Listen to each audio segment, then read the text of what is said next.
അത് KSRTC മുമ്പാകെ സമർപ്പിക്കുകയും ബഹുമാനപ്പെട്ട മന്ത്രിയുമായിട്ടൊക്കെ ചർച്ച നടത്തിയതിന്റെ അടിസ്ഥാനത്തിൽ ഇപ്പോൾ അടിയന്തരമായി 23 റൂട്ടുകളിൽ ബസ് അടുത്ത ദിവസങ്ങളിൽ മുതൽ ഓടിത്തുടങ്ങും. മേയറുടെ വാർഡായതുകൊണ്ട് ഞാൻ ചർച്ചയിൽ പങ്കെടുത്ത ആളായതുകൊണ്ട് അപ്പം തന്നെ സമയം തീരുമാനിക്കാൻ പറ്റി.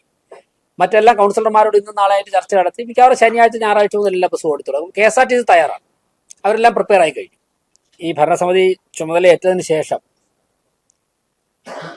ഞങ്ങൾ ജനങ്ങളുടെ മുമ്പാകെ ആവശ്യപ്പെട്ട ചില കാര്യങ്ങൾ കൂടി പരിഹാരത്തിലേക്ക് എത്തുകയാണ്. മാധ്യമപ്രവർത്തകർ ആകാംക്ഷയോടെ ചോദിച്ചുകൊണ്ടിരുന്ന ഒരു കാര്യമാണ് KSRTC ഇലക്ട്രിക് ബസ്സുകൾ, സ്മാർട്ട് സിറ്റിയുടെ ഇലക്ട്രിക് ബസ്സുകളുടെ അടുത്ത ഘട്ടം എന്താണ്. അപ്പോൾ ആദ്യം തന്നെ നമ്മൾ പറഞ്ഞു, ഇട റോഡുകളിലൂടെ ചെറിയ ബസ്സുകൾ ഓടുന്നത് ജനങ്ങൾക്ക് സൗകര്യപ്രദമായിരിക്കും എന്ന് പറഞ്ഞു. അതിന്റെ അടിസ്ഥാനത്തിൽ ബഹുമാനപ്പെട്ട ഗതാഗത വകുപ്പ് മന്ത്രി ശ്രീ KB ഗണേഷ് കുമാറുമായി ചർച്ച നടത്തി. അതിനെ തുടർന്ന് നിലവിലുള്ള കൗൺസിലർമാരോട് നേരത്തെയൊക്കെ ഈ ബസ് ഓടിക്കൊണ്ടിരുന്ന റൂട്ടുകളിൽ, അതായത് ജനങ്ങളുടെ ഭാഗത്തുനിന്ന് ഇട റോഡുകളിലേക്ക് ബസ് ആവശ്യമുണ്ട് എന്ന് ഉള്ള സ്ഥലങ്ങളിൽ നിന്നുള്ള ഡീറ്റെയിൽസ് കളക്ട് ചെയ്തു. കൗൺസിലർമാർ തന്ന റിപ്പോർട്ട് അനുസരിച്ച് 29 സ്ഥലങ്ങളിലാണ് ആദ്യഘട്ടം ഇട റോഡുകളിൽ ചെറിയ ബസിന്റെ ആവശ്യമുള്ളതായി കണ്ടത്. അത് KSRTC മുമ്പാകെ സമർപ്പിക്കുകയും ബഹുമാനപ്പെട്ട മന്ത്രിയുമായിട്ടൊക്കെ ചർച്ച നടത്തിയതിന്റെ അടിസ്ഥാനത്തിൽ ഇപ്പോൾ അടിയന്തരമായി 23 റൂട്ടുകളിൽ ബസ് അടുത്ത ദിവസങ്ങളിൽ മുതൽ ഓടിത്തുടങ്ങും. അപ്പോൾ അതിനുള്ള ധാരണയായിട്ടുണ്ട്. ഇന്ന് രാവിലെ ബഹുമാനപ്പെട്ട മന്ത്രിയുടെ ഓഫീസിൽ നടന്ന ചർച്ചയിലാണ് അതിൻ്റെ അവസാനഘട്ട രൂപമായിട്ടുള്ളത്. അതിൻ്റെ അടിസ്ഥാനത്തിൽ ശനിയാഴ്ച രാവിലെ 7:30 മണിക്ക് കൊടുങ്ങാനൂർ വാർഡിൽ കുലശേഖരത്ത് നിന്ന് എൻ്റെ സർവീസ് ആരംഭിക്കും. അപ്പോൾ കുലശേഖരം, കൊടുങ്ങാനൂർ, തിട്ടമംഗലം, കുണ്ടവൻകടവ്, കുരുവിക്കാട് ഇതുവഴിയുള്ള ബസ്സായിരിക്കും. ശനിയാഴ്ച രാവിലെ 7:30 ആരംഭിക്കും. 9:30 അതേ സ്ഥലത്ത് നിന്ന് ഒരു റൂട്ടിൽ ബസ്സുണ്ട്. വൈകുന്നേരം 5 മണിക്ക് കിഴക്കേക്കോട്ടയിൽ നിന്നും തിരിച്ച് ബസ് വരും. ഇതുപോലെ തന്നെ മറ്റ് 22 വാർഡുകളിൽ കൂടി ഇപ്പം ആദ്യഘട്ടത്തിൽ സർവീസ് ശനിയാഴ്ച മുതൽ ആരംഭിക്കും. അതിനെ തുടർന്ന് കൂടുതൽ ആവശ്യങ്ങൾ വരുന്ന സ്ഥലങ്ങളിൽ നിന്നും KSRTC വീണ്ടും പരിഗണിക്കാമെന്ന് പറഞ്ഞിട്ടുണ്ട്. കൗൺസിലർമാർ തന്ന റൂട്ടുകൾ ചിലത് ഫീസിബിൾ അല്ല. അവിടേക്ക് ബസ് അയച്ചു കഴിഞ്ഞാൽ അതിൽ യാത്രക്കാർ അത്തരത്തിലുണ്ടാവാൻ സാധ്യതയില്ല എന്ന് മനസ്സിലാക്കിക്കൊണ്ട് ഞങ്ങൾ നടത്തിയ ചർച്ചയുടെ അടിസ്ഥാനത്തിൽ അതൊന്നുകൂടി പുനഃക്രമീകരിക്കാൻ വേണ്ടി തീരുമാനിച്ചിട്ടുണ്ട്. അപ്പോൾ കോർപ്പറേഷൻ ജനങ്ങളുടെ ഭാഗത്തുനിന്നുണ്ടായ ആവശ്യം ഗതാഗത വകുപ്പിന് മുൻപാകെ വച്ചത് നടന്ന ചർച്ചകളിലൂടെ ആ പ്രശ്നം പരിഹരിക്കുകയാണ്. ശനിയാഴ്ച മുതൽ ആരംഭിക്കുകയാണ്. അത് മാധ്യമപ്രവർത്തകർ പലപ്പോഴും കഴിഞ്ഞ 1 മാസമായി നിരന്തരം ചോദിച്ചുകൊണ്ടിരുന്ന അടുത്ത ഘട്ടം എന്താണെന്ന്. അടുത്ത ഘട്ടം ഇതാണ്, പ്രശ്നം പരിഹരിച്ചു ബസ് ഓടി തുടങ്ങും. കൊടുങ്ങാനൂർ വാർഡിൽ നിന്നാണ്. അവിടെ നിന്ന് ആണ് ഇപ്പോൾ എല്ലാ ബസ്സുകൾ ഏറെക്കുറെ എല്ലാം അന്നൊക്കെ തന്നെ സർവീസ് ആരംഭിക്കും. ഇന്ന് നാളെയുമായിട്ട് നടക്കുന്ന ചർച്ചയിൽ ഇതിപ്പോൾ കൺഫേം ആയിട്ടുണ്ട്. ATO ആയിട്ട് സംസാരിച്ചപ്പോഴേക്കും അതിന്റെ സമയമൊക്കെ ഫിക്സ് ചെയ്തു. ഇന്ന് നാളെ നടക്കുന്ന ചർച്ചകൾ മറ്റുള്ള കൗൺസിൽ, ഇപ്പോൾ മേയറുടെ വാർഡായതുകൊണ്ട് ഞാൻ ചർച്ചയിൽ പങ്കെടുത്ത ആളായതുകൊണ്ട് അപ്പം തന്നെ സമയം തീരുമാനിക്കാൻ പറ്റി. മറ്റെല്ലാ കൗൺസിലർമാരോട് ഇന്നും നാളെയായിട്ട് ചർച്ച നടത്തി മിക്കവാറും ശനിയാഴ്ച ഞായറാഴ്ച മുതൽ എല്ലാ ബസ്സും ഓടിത്തുടങ്ങും. KSRTC തയ്യാറാണ്, അവരെല്ലാം പ്രിപ്പയർ ആയി കഴിഞ്ഞു. ഇതിൽ ഏറെക്കുറെ എല്ലാ സർവീസും നേരത്തെ ഉണ്ടായിരുന്ന സർവീസുകൾ ഇടയ്ക്ക് നിന്നുപോയതാണ്. എന്നാൽ ചില സർവീസുകൾ പുതിയതായിട്ടുണ്ട്. അതിന്റെ ഡീറ്റെയിൽ ആയിട്ടുള്ള റിലീസ് ആവശ്യമാണെങ്കിൽ തരാം, ഏതൊക്കെ റൂട്ടാണ് എന്നൊക്കെ ഉള്ളത് തരാം. ചിലത് കൗൺസിലർമാർ ആവശ്യപ്പെട്ടത് അത്രത്തോളം ഫീസിബിൾ അല്ല എന്നുള്ളത് കൊണ്ട് അത് മാറ്റിവെച്ചിരിക്കുകയാണ്. ഒന്നുകൂടെ ചർച്ച ചെയ്തിട്ട് പുനഃക്രമീകരിക്കും.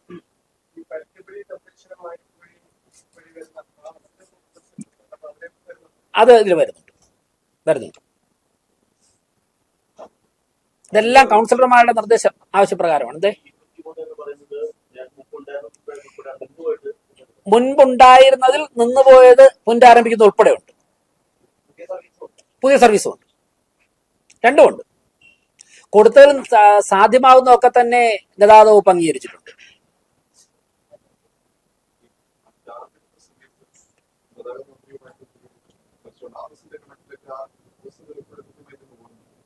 ഏതാണ് അത് മനസ്സിലായില്ല, ചോദ്യം മനസ്സിലായില്ല. അല്ല, ഞാനത് പറഞ്ഞത് ആകെ വാങ്ങിയ ബസ്സുകളുടെ എണ്ണമാണല്ലോ പറഞ്ഞത്. അതിപ്പോഴും ഓടുന്നുണ്ട്. അതിൻ്റെ ഇപ്പം ഏതെങ്കിലും വാഹനങ്ങൾ എന്തെങ്കിലും കംപ്ലൈന്റ് എന്ന് പറഞ്ഞിട്ടുണ്ടെങ്കിൽ KSRTC എൻ്റെ കണക്കറിയുള്ളൂ. വാങ്ങിയതിന്റെ കണക്കാണ് ഞങ്ങളുടെ ഇവിടുത്തെ എഗ്രിമെന്റ്. അതാണ് ഞാൻ പറഞ്ഞത്. അത് ഇപ്പോഴും ഓടുന്നുണ്ടെന്നാണ് മനസ്സിലാക്കുന്നത്. അല്ലല്ലല്ല, അതിൽ നിന്നാണ് 23 റൂട്ടുകൾ ആദ്യഘട്ടത്തിൽ ആരംഭിക്കുന്നത്. ആ 115 ബസ്സുകളിൽ നിന്നാണ് 23 ബസ്സുകൾ ആദ്യഘട്ടത്തിൽ ആരംഭിക്കുന്നത്. പിന്നെ ഞങ്ങൾ ആവശ്യപ്പെട്ട ചില റൂട്ടുകളിൽ പിന്നെ ഇലക്ട്രിക് ബസ്സല്ല ഡീസൽ ബസ്സാണ് അനുയോജ്യമെന്ന് KSRTC കണ്ടെത്തിയിട്ടുണ്ട്. അങ്ങനെയുള്ള 1-2 റൂട്ടുകൾ അത്തരത്തിലുള്ള ബസ്സാണ് അയക്കുന്നത്.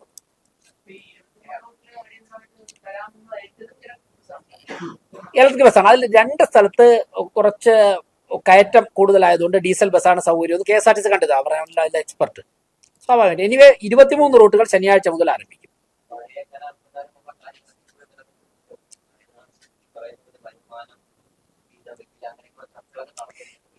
അല്ല, ഞങ്ങൾ ആവശ്യപ്പെട്ടതിൽ ഈ ബസ് എത്രയും പെട്ടെന്ന് റോഡിൽ ഇറക്കി ജനങ്ങൾക്ക് പരമാവധി ഗുണപ്പെടുക എന്നുള്ളതാണ് ആദ്യഘട്ടത്തിൽ നടത്തിയ ചർച്ച. അത് തൃപ്തികരമായ രീതിയിലാണ് ചർച്ച അവസാനിച്ചത്. അതിന്റെ അടിസ്ഥാനത്താണ് ശനിയാഴ്ച മുതൽ റൂട്ട് ആരംഭിക്കുന്നത്. KSRTC ഒരു പഠനം നടത്തിയിട്ടുണ്ടാവുമല്ലോ, അവരൊരു പഠനം നടത്തിയിട്ടായിരിക്കുമല്ലോ. ഇപ്പൊ ചില റൂട്ടുകളിൽ ആദ്യത്തെ കുറച്ച് ദിവസങ്ങൾ ഒരു പക്ഷേ ആൾക്കാർ കുറച്ച് 1-2 ആഴ്ച ഓടുമ്പോഴായിരിക്കും കിട്ടുക. അതിനെക്കുറിച്ച് KSRTC ആണ് പഠിച്ചിട്ടുള്ളത്.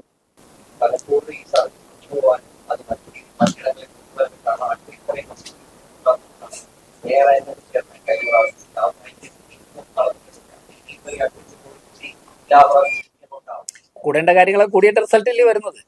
നടക്കേണ്ട കാര്യങ്ങൾ നടത്താൻ പറ്റുന്നത് പോലെ ഇപ്പൊ 35 ദിവസമല്ലേ ആവുള്ളൂ.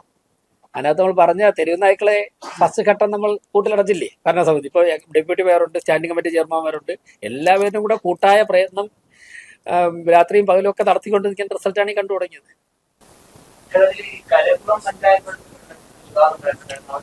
എന്താണ്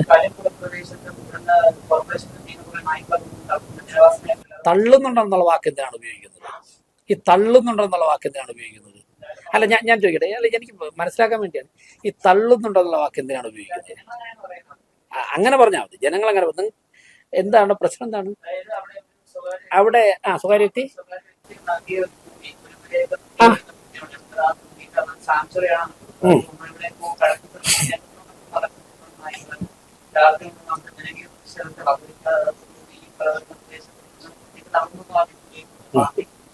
ശരി. Yes, that's correct. ഓ ശരി ശരി. എന്നാണ് പ്രതിഷേധം തുടങ്ങിയത്?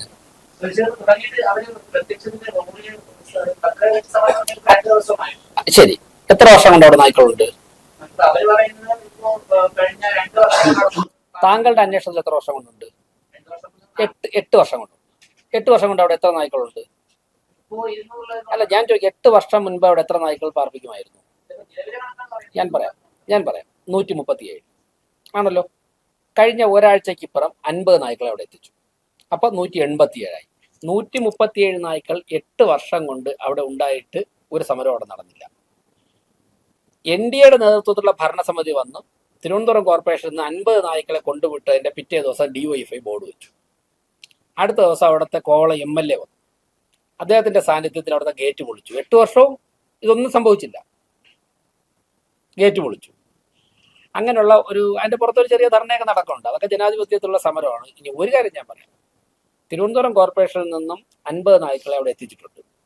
അവിടെ ഇപ്പോൾ നിങ്ങൾക്ക് ഏത് മാധ്യമ പ്രവർത്തകർക്കും അവിടെ പോയിട്ട് വിഷ്വൽസ് എടുക്കാം, ആർക്ക് വേണമെങ്കിലും പരിശോധിക്കാം. അനിമൽ വെൽഫെയർ ബോർഡിന്റെയും ഡോക്ടർമാരുടെയും നിരീക്ഷണത്തിലാണ് ആ ഷെൽട്ടർ നടന്നു പോകുന്നത്.